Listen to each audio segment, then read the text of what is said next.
Walls and the U.S. Attorney's Office are at odds over how much fraud has been committed in Minnesota. This week, the U.S. Attorney's Office estimated the number to potentially be in the billions. But the Walls administration calls that speculation and is demanding to see the evidence. Danny Spiewak joins us now with the very latest on this from the Capitol. Danny?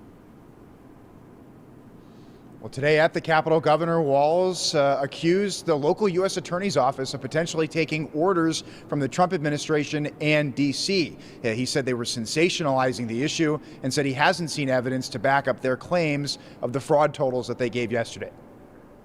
Good morning, everyone. After holding an event at the Capitol blasting congressional Republicans for not extending health care tax credits, The lack of leadership out of President Trump and his administration. Governor Walz faced more questions about fraud. I am accountable for this, and more importantly, I am the one that will fix it. The governor was asked to address new claims made this week by First Assistant U.S. Attorney Joe Thompson. I see more red flags than I see legitimate providers. Who estimated that more than half of $18 billion spent in some high-risk Medicaid-funded programs dating back to 2018 could be fraudulent. But they're using that number without the proof behind it. Top officials in the Department of Human Services, including Inspector General James Clark, say they've asked the U.S. Attorney's Office for concrete evidence but haven't gotten a response. I haven't seen any evidence or information to suggest that there's $9 billion worth of Medicaid fraud that has happened in the state of Minnesota. State Medicaid Director John Connolly would only put the number in the tens of millions of dollars so far. There isn't a final number at this point. Still, the Walz administration has ordered an audit of the Medicaid-funded programs referenced by the U.S. Attorney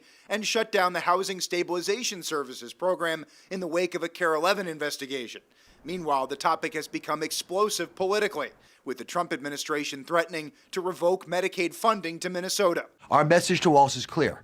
Either fix this in 60 days or start looking under your couch for spare change. Walz accused the Trump administration, which oversees the DOJ and all U.S. attorneys, of weaponizing the powers of the federal government. They're going to continue to come up with numbers that don't have it there, and it's sensationalized. I don't expect anything different from this administration.